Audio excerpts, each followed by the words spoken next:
One king claimed to rule all Britain. 5 armies gathered to prove him wrong. On a blood-soaked field, whose name would echo through the ages, the fate of England itself hung in the balance. Autumn mist clung to the northern hills like a burial shroud. The year was 937, and across a stretch of moorland whose exact name has been lost to time, though men would call it Brunenburh. 2 armies stirred in the grey light before dawn. On one side, beneath banners bearing the golden dragon of Wessex, stood the English. 20,000 men, perhaps more, drawn from every corner of a realm that had never before been truly won. Their king was young, barely 40, but his name already carried weight that made distant thrones tremble. Athelstan, King of the English, Lord of Britain, grandson of Alfred the Great. Across the field, the banners told a different story. The Raven of the Norse, the Lion of Scotland, the ancient emblems of Strathclyde. This was no single army, but a coalition of vengeance. Vikings from Dublin, Scots from Alba, Britons from the old kingdoms of the north. They had come together for a single purpose: to shatter English power before it consumed them all. Their numbers matched Athelstan's, perhaps exceeded them. Their fury certainly did. Between these two hosts, the morning waited. No one knew it yet, but what happened in the next 12 hours would determine whether England would survive as a unified kingdom or collapse back into the warring fragments from which it had been forged. This was not a border raid. This was not a dynastic squabble. This was the collision of 2 visions of Britain, and only one would walk away from this field. The drums began to beat. The sun broke through the mist, and the day that would birth a nation began. To understand why 5 armies gathered on that autumn morning, you must understand what Athelstan had done, and why so many wanted him dead for it. For centuries, the island the Romans called Britannia had been a patchwork of warring kingdoms. Anglo-Saxons held the south and east, Wessex, Mercia, East Anglia, Northumbria. Vikings controlled the Danelaw and Dublin.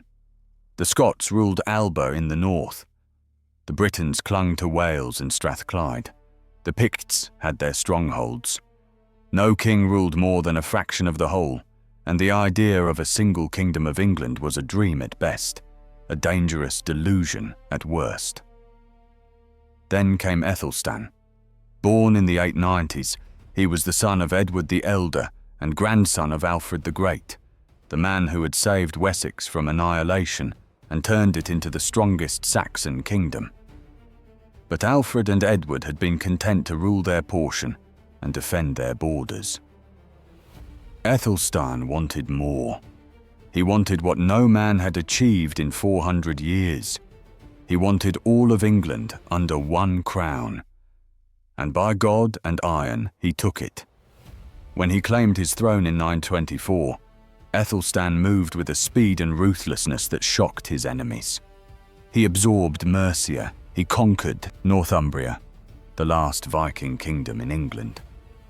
He drove the Norse kings back across the Irish Sea. He forced the Welsh princes to submit, made them pay tribute, and established his border at the Wye. By 927, he styled himself King of the English, and meant it literally. For the first time since the Romans left, one man ruled from the Channel to the Scottish border. But power always breeds enemies, and Athelstan had made them all. Constantine II of Scotland watched this English expansion with growing alarm. He was an old man now, weathered by decades of war, and he knew what happened to kings who ignored threats until they sat on their borders. Athelstan had already forced him into a humiliating submission ceremony at Aymont Bridge, where Constantine had to acknowledge English overlordship. The Scottish king had knelt. He had sworn oaths. But in the privacy of his own halls, he seethed. England's reach was growing too long, its king too ambitious. If Athelstan were allowed to consolidate, Scotland would be next. not as a rival, but as a province. Across the Irish Sea, another king nursed his own bitter grievances. Olaf Guthfrithson, young king of Dublin, grandson of the great Ivar the Boneless, had watched Athelstan destroy every Viking kingdom in Britain. York had fallen. The Danelaw had submitted. The Norse who had ruled northern England for generations were scattered or dead. For Olaf, this was not just politics. This was survival. If England remained united and strong, there would be no place left for the Norse in Britain. The age of Viking kings would end, crushed beneath English banners and English law. And in Strathclyde, Owain, king of the Britons, saw his own future written in Athelstan's conquests. The English had taken Northumbria. They controlled Wales. Strathclyde was surrounded, a Celtic island in an English sea. If the English king decided to finish what he had started, there would be nowhere to run. 3 kings, 3 peoples, 3 separate hatreds, but one shared enemy. In 937, they made a pact. Constantine of Scotland would march south with his warriors, grizzled veterans who had fought the Norse for decades and knew how to hold a shield wall.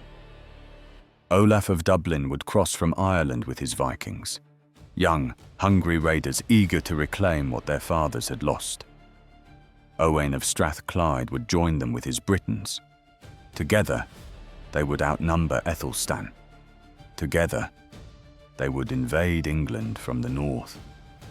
Together, they would destroy the English king and divide his realm among themselves like meat from a carcass. It was the greatest coalition ever assembled against England. If it succeeded, Athelstan's unified kingdom would die with him. If it failed, there would be no one left to stop England's rise. Athelstan received word of the invasion in the summer of 937. The coalition was gathering in the north, near the Scottish border, preparing to march south. Their intent was clear. Strike deep to Athelstan's heartland before he could fully mobilize, burn, plunder, and force him into a battle where numbers would tell. The English king did not hesitate. He called his banners. From Wessex, from Mercia, from East Anglia, from conquered Northumbria, the warriors came. Lords and thanes, huscarls and ferdmen, men who spoke different dialects and had fought each other in living memory, but who now served one king. Athelstan had spent 13 years forging England. He would not watch it torn apart by foreign armies without bleeding them dry first. He marched north with his brother Edmund at his side, a young man barely 20, but already a tested warrior and Athelstan's heir. They moved quickly, gathering strength as they went, determined to meet the coalition before it could ravage the Midlands. Somewhere in the north, the two armies collided. The exact location has been debated for 1,000 years.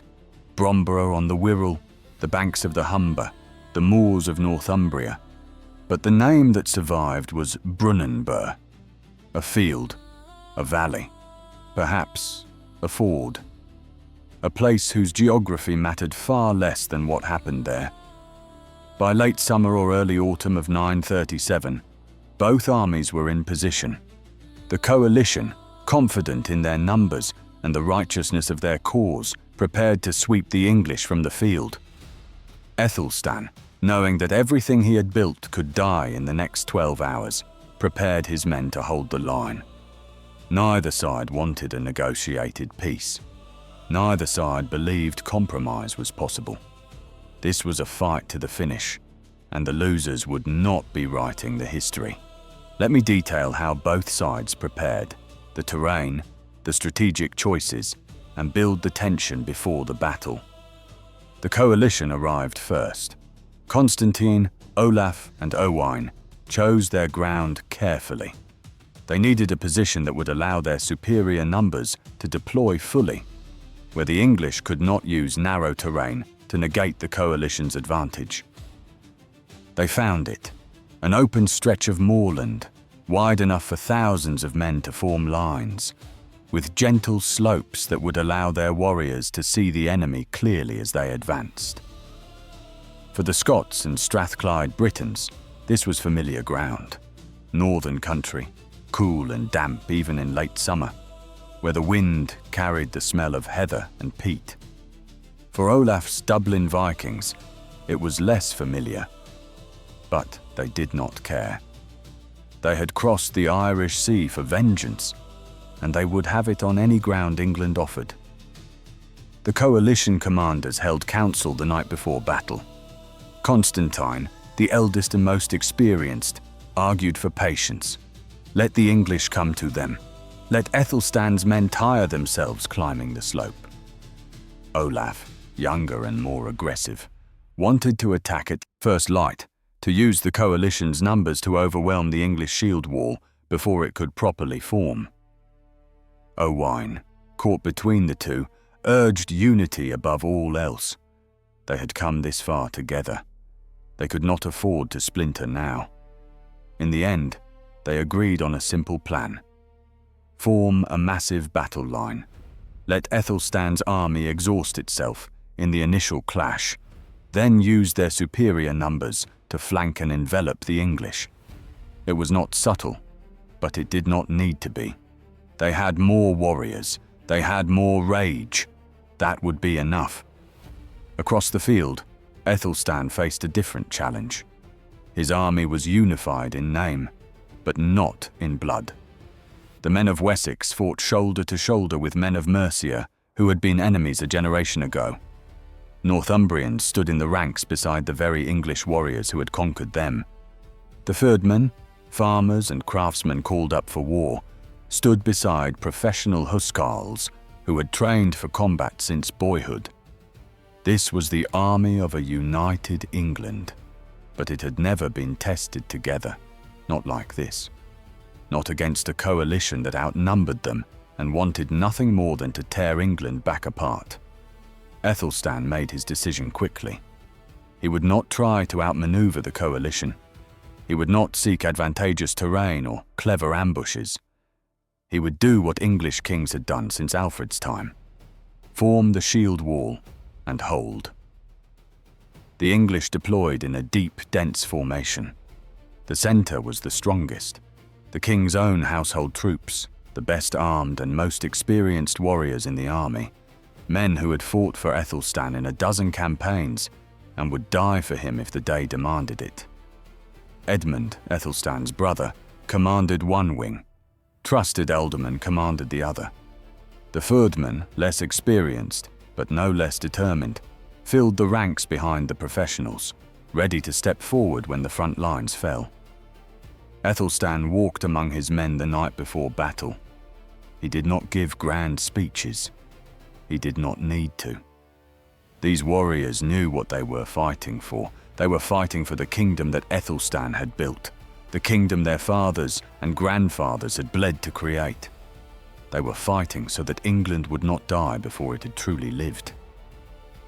As darkness fell, both camps settled into uneasy rest.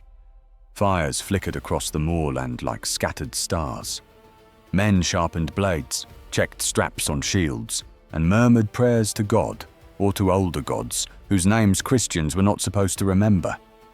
Some wrote messages for loved ones in case they did not return. Others sat in silence, staring at the distant fires of the enemy camp, wondering how many of those men they would kill tomorrow, and how many would kill them. The night was long. The wind picked up, carrying the smell of rain that never came.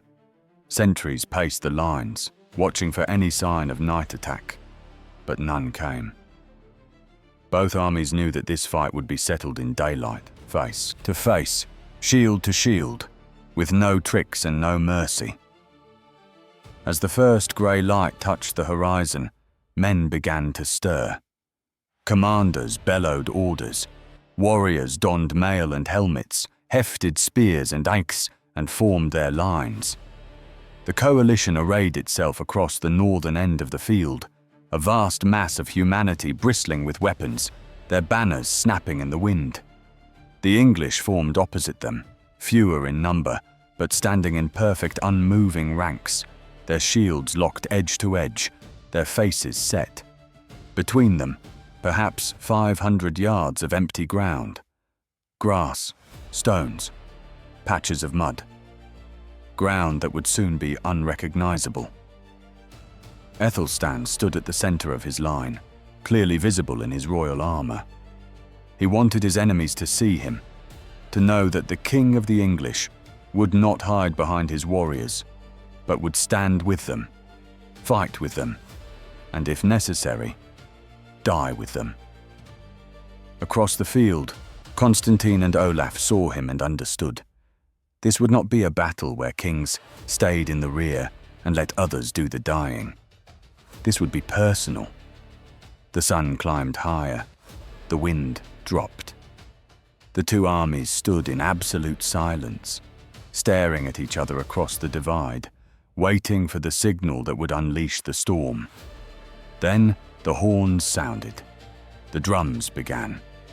And 20,000 warriors on each side started forward, moving as one, closing the distance with every step. The Battle of Brunanburh had begun. The collision was not like thunder. It was worse. It was the sound of 20,000 men smashing into 20,000 more, shields splintering, iron ringing on iron, voices raised in wordless roars that blended into a single, overwhelming wave of noise that drowned thought and left only instinct. The coalition struck first. Olaf's Vikings, positioned on the coalition's right flank, surged forward faster than the Scots in the center, eager to close with the enemy and do what Vikings did best: kill. They hit the English left wing like a battering ram, shields forward, axes rising and falling, screaming battle cries in Norse that chilled even veteran warriors' blood. The English line buckled, but did not break. Mail-clad huscarls locked shields and pushed back, stabbing with spears over the shield rims, dragging down Vikings who pushed too far forward, holding ground because the alternative was death. In the center, the Scots advanced more steadily, their shield wall disciplined and tight. Constantine's warriors were veterans, men who had fought the Norse for decades and survived by being smarter and tougher than the enemy. They did not charge wildly. They marched step by deliberate step, closing the distance with the English center, where Athelstan himself stood beneath his banner. The two shield walls met with a crash that echoed across the moorland. For a moment, neither side moved. They simply pushed, shields grinding against shields, men in the front rank gasping for breath in the crush, unable to step back, unable to move forward, locked in a brutal contest of strength and endurance that had no end except exhaustion or death. Then the killing began in earnest. Spears thrust over shield rims, axes hooked over the tops of shields, dragging them down and exposing throats and faces to follow up blows. Men in the second and third ranks shoved forward, adding their weight to the push, trying to drive the enemy backward 1 inch at a time. Those in the front rank died quickly, crushed by the press of bodies, stabbed by spears they never saw coming, pulled down into the mass where they were trampled and forgotten. But behind every man who fell, another stepped forward. The line held. On the English right, Edmund's wing clashed with Owain's Britons. The youngest of the coalition's leaders had brought warriors who fought with a desperate fool, born of knowing that if England survived this day, their kingdom would be next to fall. They hammered the English right with relentless attacks, trying to break through and curl around Athelstan's flank. Edmund, barely 20 years old, but fighting like a man possessed, rallied his warriors again and again, leading countercharges that drove the Britons back, then retreating into defensive positions when the coalition regrouped and surged forward once more. It was brutal, grinding combat with no elegance and no mercy, just iron and courage and the will to hold one more minute, then another after that. The battle became a nightmare of noise and confusion. Men fought in a fog of dust and blood, unable to see more than a few feet in any direction, knowing their comrades only by the colors of their shields and the shapes of their helmets. Commands were impossible to hear over the roar. Warriors fought by instinct, by training, by pure animal survival. When a man fell, his companions did not stop to mourn. They stepped over the body and kept fighting because stopping meant dying. Hours passed. The sun climbed toward noon. Neither side had broken. The casualties mounted, hundreds dead, then 1,000, then more. But the lines held. Men who had entered the battle fresh were now gasping for breath, their arms leaden, their shields splintered, their mail dented and torn. But they could not stop. The moment either side wavered, the other would pour through the gap and turn the battle into a slaughter. Athelstan fought in the center of his line. He did not direct the battle from a safe distance. He stood in the shield wall with his household troops, his sword red to the hilt, his voice hoarse from shouting encouragement to the men around him. He killed Scots who broke through the front rank. He steadied warriors who faltered. He made himself visible, made himself a target, because he knew that if his men saw their king bleeding and fighting beside them, they would not break. Constantine, across the line, did the same. The old Scottish king was past 60, an age when most men were content to sit by fires and tell stories of battles fought in youth. But he stood in the front rank with his warriors, his sword as steady as it had been 40 years earlier. He had spent a lifetime fighting for Scotland's independence. He would not flee now. For a time, it seemed the battle might never end. Neither army could gain an advantage. Neither could afford to retreat. They were locked together like two wounded beasts, tearing at each other but unable to deliver the killing blow. Then, as afternoon wore on, the balance began to shift. The coalition began to crack first. Not all at once. Not in a single catastrophic break. But slowly, like ice melting under pressure, hairline fractures spreading through the structure until it could no longer hold. On the coalition's right, Olaf's Vikings had been fighting with suicidal fury for hours, throwing themselves at the English left in wave after wave, trying to break through by sheer aggression. But the English line had not broken. The Vikings had taken terrible casualties, jarls and hersers lying dead in the mud, their best warriors bleeding out in the grass, and they had nothing to show for it. Worse, the English were not weakening. If anything, they seemed to be getting stronger, as fresh warriors from the rear ranks rotated forward to replace the exhausted men in front. The Vikings began to hesitate. Attacks that had been savage and relentless became tentative, probing. Men looked over their shoulders, wondering if perhaps it was time to withdraw and regroup. In the center, the Scots were faring no better. Constantine's shield wall was still intact, but it had been pushed back step by bloody step, yielding ground it could not afford to lose. The English centre, anchored by Athelstan's household troops, had not given an inch. They fought with a discipline that came from years of campaigning together, rotating tired men out, bringing fresh warriors forward, maintaining the integrity of the shield wall even as bodies piled up in front of it. The Scots could match them in courage, but they could not match them in endurance. And on the coalition's left, Owain's Britons were in trouble. Edmund had sensed the weakness there and had begun pressing harder, committing his reserves in a series of savage counterattacks that drove the Britons back, and threatened to turn their flank. Owain tried to rally his men, but they were exhausted, bloodied, and beginning to lose faith that this battle could be won. The coalition had gambled everything on breaking the English in the first hours of combat. They had not broken. And now, as the sun began its descent toward the western horizon, the coalition's armies were bleeding, tiring, and starting to wonder if survival might be more important than victory.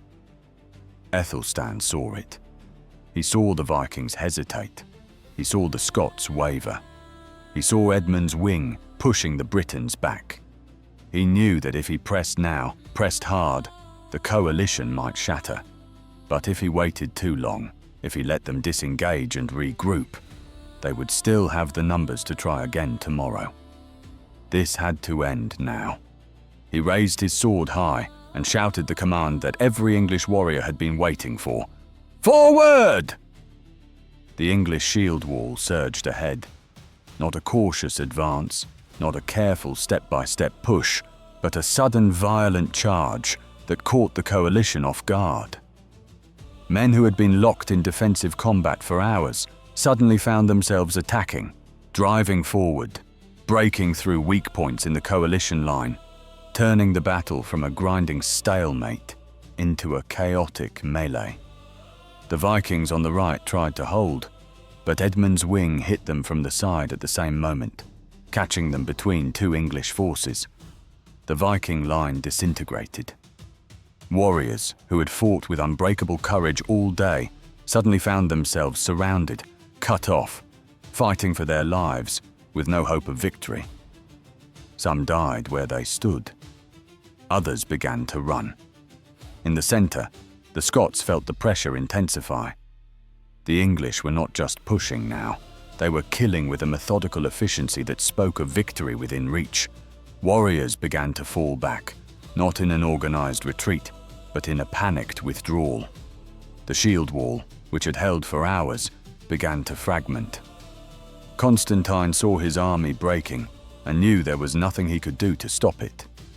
He tried to rally his warriors, tried to form a new line, but the momentum had shifted too far. The English were through the line, into the coalition's rear, cutting down men who had turned to run. The retreat became a rout. Owain's Britons were the first to fully break. Seeing the Scots collapsing and the Vikings fleeing, they abandoned the field and ran north, desperate to escape before the English cavalry caught them. Many did not make it. The English pursued with a vengeance, cutting down fleeing warriors, showing no mercy to men who had invaded their kingdom.